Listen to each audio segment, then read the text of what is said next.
Olá, boa tarde. Sejam bem-vindos a mais uma edição de Mercado e Companhia. Vamos aos destaques de hoje, a partir de agora. Exclusivo, ministro do Meio Ambiente, Ricardo Salles, destaca estratégias do governo para sustentabilidade e agronegócio. BNDES aprova linha de crédito de 3 bilhões de reais para financiar estocagem de etanol. AgriShow, uma das maiores feiras agrícolas do mundo, é adiada para abril de 2021 por conta da pandemia da Covid-19. Preço do boi gordo sobe na primeira semana de junho no Brasil. E mais, Anfávia afirma que venda de máquinas agrícolas subiu 61% em maio ante abril. Tudo isso e mais agora. O Mercado e Companhia já está no ar. Hoje, 5 de junho, é comemorado o Dia Mundial do Meio Ambiente. E para tratar das estratégias do governo para a sustentabilidade e agronegócio, o Mercado e Companhia recebe com exclusividade o ministro do Meio Ambiente, Ricardo Salles. Vamos cumprimentá-lo. Muito boa tarde. Bem-vindo, ministro. Boa tarde, obrigado. Boa tarde a todos. Ministro, a primeira questão é, o Ministério do Meio Ambiente revogou o despacho que aplicava o Código Florestal no bioma Mata Atlântica e encaminhou a questão agora para o STF. A sua decisão, ministro, é de que o Código Florestal não deve ser aplicado no bioma Mata Atlântica?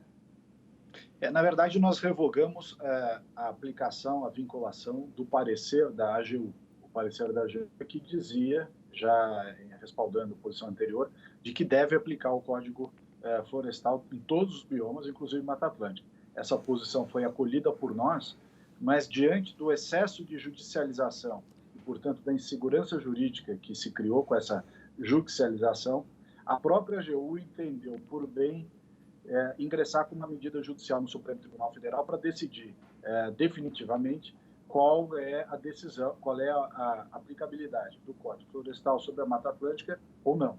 Portanto, diante do ajuizamento da ação, nós revogamos o despacho porque não fazia mais sentido ter o parecer vinculante, uma vez que tem ação no Supremo Tribunal Federal. Agora, a medida ela afeta total ou parcialmente 17 estados brasileiros. Santa Catarina e Espírito Santo, por exemplo, têm um território total no bioma Mata Atlântica.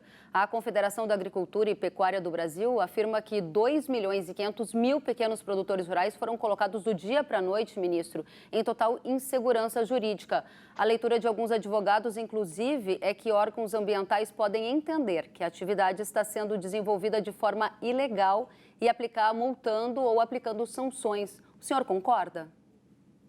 Bom, qual é a história dessa interpretação? Quando foi o Código Florestal em 2012, com todas as suas previsões de área consolidada, de recuperação ambiental e tudo isso, ele veio sendo aplicado até 2015. 2015, foi suscitada uma dúvida, salvo engano, no estado do Paraná. E aí, a então ministra Isabela Teixeira, ministra do Meio Ambiente, pediu um parecer à AGU que, naquele momento, já tomou uma decisão no sentido de aplicação do Código Florestal. Então, vigorou esta posição até 2017. Em 2017, o ministro Zequinha Sarney pede um parecer para a consultoria jurídica do Ministério e que este parecer acaba discordando da posição da AGU. E aí o que acontece? Esse parecer veio sendo aplicado até o ano passado. Então, esta posição de não aplicação do Código Florestal na Mata Atlântica vigorou no Ministério do Meio Ambiente de 17 a 19. A que aplicava vigorou de 12 até 17.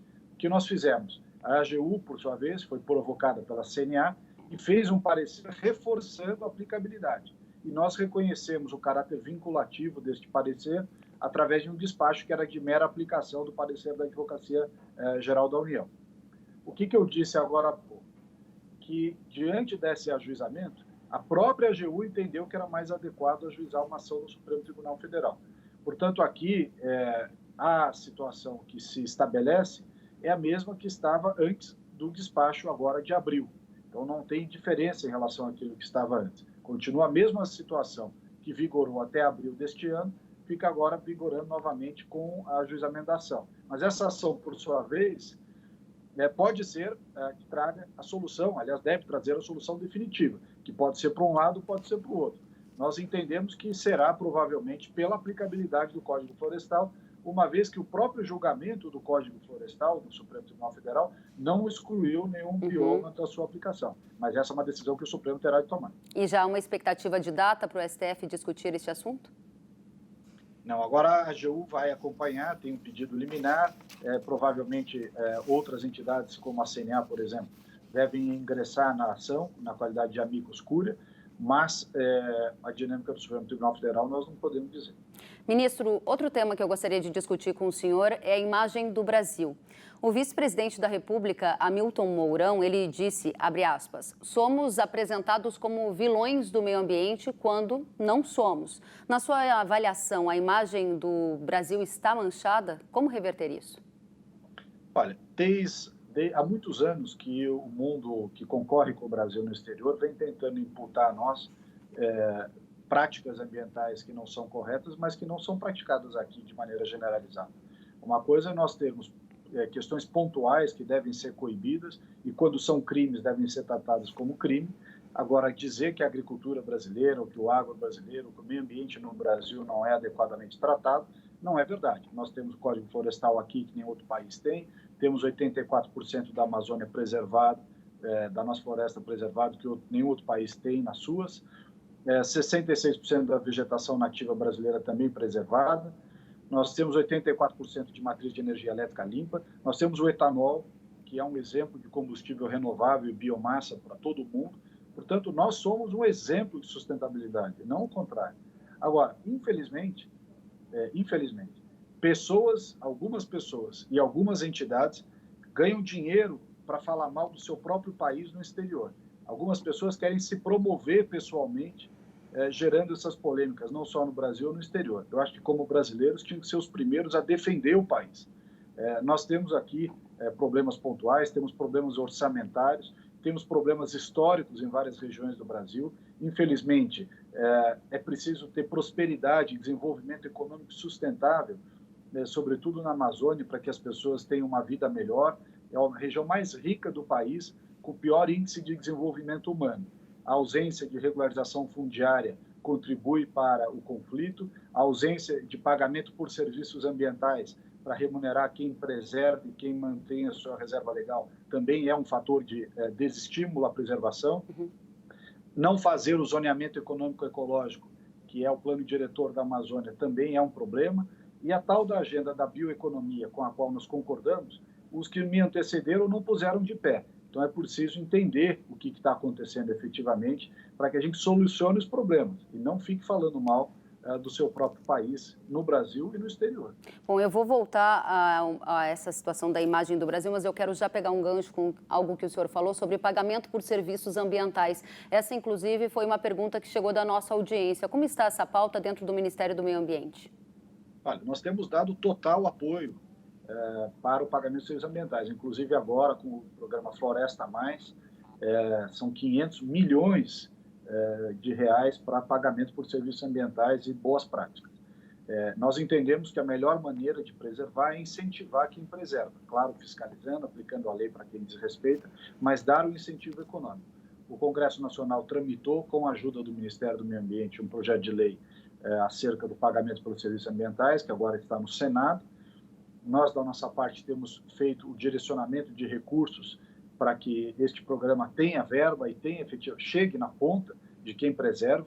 É preciso reconhecer e premiar as pessoas que mantêm boas práticas, como, por exemplo, o cuidado com a reserva legal ou as áreas de preservação permanente. Certo, ministro. Agora, já que o senhor falou em áreas de preservação permanente e também citou o Código Florestal, o senhor é favorável à aplicação do Código Florestal em todos os biomas?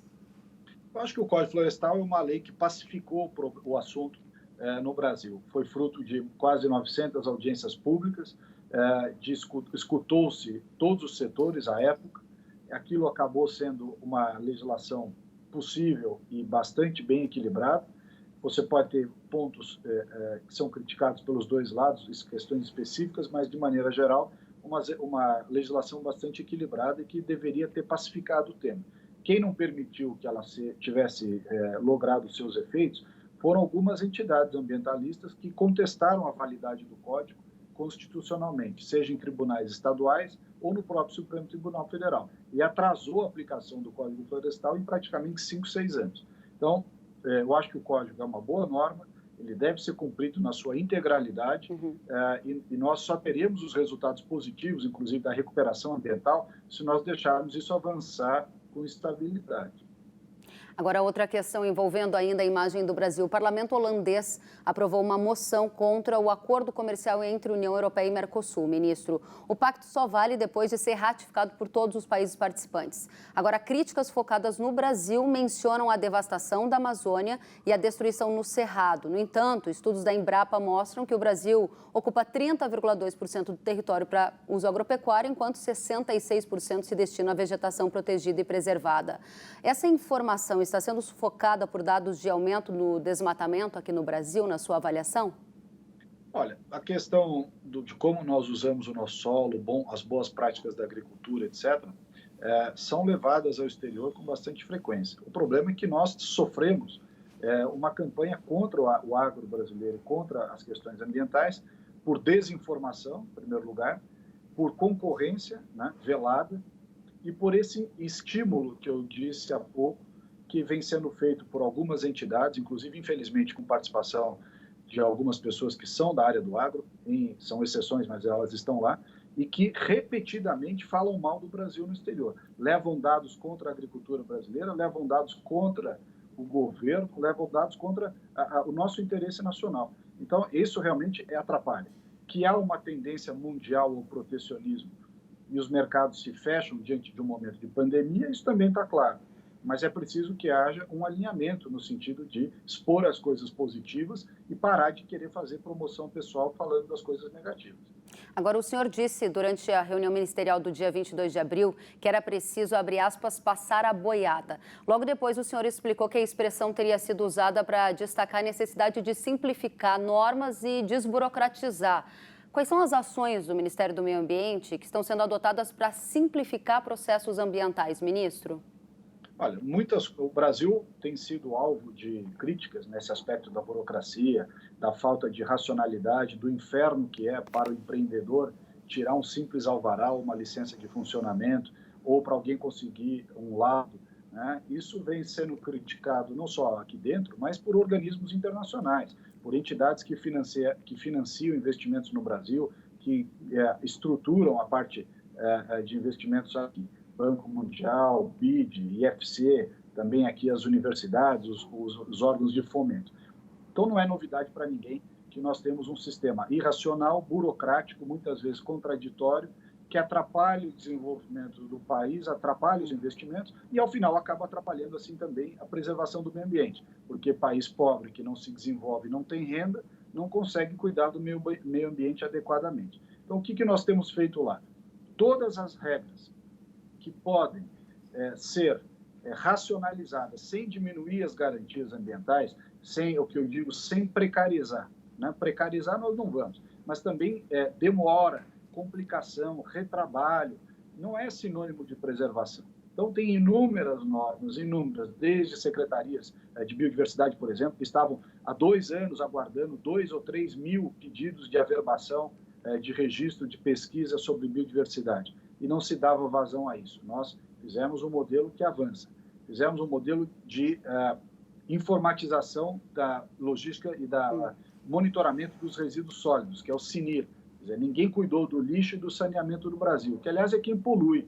Né? Se coloca muito o dedo contra o agro, mas quem polui os rios, quem polui o solo, quem polui o ar, são as cidades, onde vivem 80% da população brasileira e que não avançou nesses últimos 20 anos, apesar de todo o discurso de quem ocupou as cadeiras ambientais, não avançou nem no saneamento e nem no tratamento do lixo, nos resíduos sólidos. Também não avançou na qualidade do ar. Só não é pior a qualidade do ar no Brasil graças ao etanol, que é um produto do setor produtivo sucroenergético brasileiro.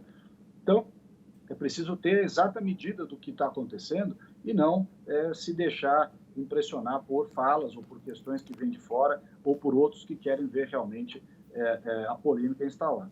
Pois é, o senhor falou da simplificação e chegaram várias perguntas aqui sobre a liberação de outorgas para construir barragens e açudes, para reservar a água da chuva e usar na irrigação. O que está sendo feito nesse sentido, ministro?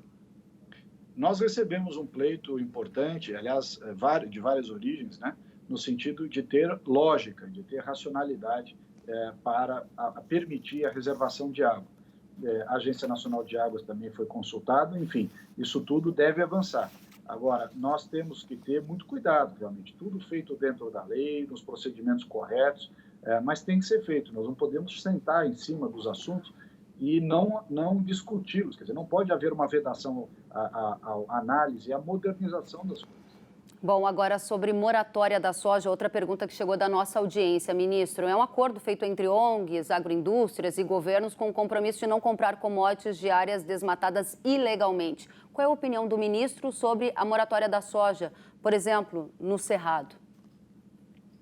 Eu não acho que a moratória seja o instrumento mais adequado. Acho que nós temos incentivos para dar para quem preserva. O próprio pagamento pelos serviços ambientais cumpre um papel muito importante nesse sentido. Sobretudo aquela outra que foi feita, que se entregou para uma ONG tomar conta da moratória brasileira, isso é totalmente contra o interesse nacional, os produtores, enfim. É preciso ter medidas de combate ao desmatamento ilegal, de monitoramento e rastreabilidade, mas tenho a impressão que os incentivos adequados, tanto na legislação quanto no aspecto econômico, têm maior efetividade. Bom, sobre comércio e sustentabilidade, ministro, o Comitê da Câmara dos Estados Unidos se opôs a um acordo com o Brasil e, em carta, entre outros temas, afirmou que há necessidade de proteger a floresta amazônica e acrescentou que o Brasil de Bolsonaro não está preparado para os padrões trabalhistas e de proteção ambiental. O senhor concorda? Olha, acho que primeiro que a Câmara dos Deputados nos Estados Unidos é dominado pela esquerda. Portanto, é natural que a esquerda americana critique um governo de direita liberal, conservador, como é o governo do presidente Bolsonaro.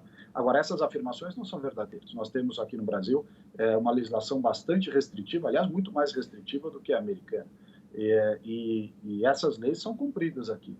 Quem trabalha no Brasil, empreendedor, homem do campo, homem das cidades, sabe como a legislação brasileira é restritiva e impõe severas consequências. Mas, olha, eu gostaria de agradecer a vocês aqui a oportunidade de estar juntos. É sempre importante conversar com o setor rural, com o agro brasileiro, e tenho a certeza que nós fazemos sempre lá o melhor trabalho dentro da legalidade, do interesse dos brasileiros, do produtor, do meio ambiente, medidas que preservam os nossos recursos naturais, o solo, a água, enfim, isso tudo é permanentemente observado por nós. Muito obrigado, Ministro. Uma boa tarde a todos. E nós seguimos trabalhando. Tá certo, eu sei que o senhor tem horário, eu quero agradecer a sua presença e pedir só uma consideração final, se puder deixar aqui o seu recado, quais são os motivos que na sua avaliação temos para comemorar no Dia Mundial do Meio Ambiente e se puder incluir na sua resposta as decisões que estão sendo tomadas, por exemplo, para o abate de pragas exóticas e também para melhorar a imagem do país no exterior, nós ficaríamos muito gratos. Olha, agradeço. É muito importante o Brasil, temos sim muito a comemorar nesse Dia Mundial do Meio Ambiente. O governo do presidente Bolsonaro tem dado segurança jurídica e previsibilidade às pessoas para que possam cuidar do meio ambiente com tranquilidade. Nós fizemos toda uma legislação para melhoria da gestão dos resíduos sólidos, ou seja, do lixo no Brasil, para avanço do saneamento. Lembrando que o acordo com o Mercosul e a União Europeia foi o governo do presidente Bolsonaro que obteve. Então, tudo isso vem sendo feito. As garantias ao meio ambiente neste governo, todas elas têm muito bom senso. Nós fizemos esse ano, como eu já disse, o recurso para pagamento de serviços ambientais, também a valorização da biodiversidade. Agora, tudo isso sempre respeitando o ordenamento jurídico, a segurança jurídica e a previsibilidade, que é muito importante a todos. Esse é o recado que tem que ser levado para o exterior. Ministro, também, muito obrigado. Muito obrigada pela sua presença. Nós agradecemos em nome de toda a nossa audiência e desejamos uma boa tarde. Volte sempre. Uma boa tarde. Os preços do boi gordo tiveram alta na primeira semana de junho no Brasil. E o diretor da Scott Consultoria, Alcides Torres, explica que a diminuição da oferta de boiada deixou o mercado firme no começo do mês. E ele ainda aponta qual a tendência para o mercado já nos próximos dias. Vamos ver? Como é que foi o mercado do boi gordo nesses primeiros dias de junho? A característica principal é que, aparentemente, nós deixamos o período de transição entre safra e entre safra, e com isso diminuiu significativamente a oferta de boiadas e os preços, em função disso, ficaram firmes e fortes. Qual que é a tendência para os próximos dias? A tendência para os próximos dias é que o mercado continue nessa toada, com pouca oferta, escalas curtas e preços pelo menos firmes, porque a gente não pode esquecer que estamos em plena pandemia causada pelo Covid-19. Sentiu falta de algum conteúdo? Acesse canalrural.com.br.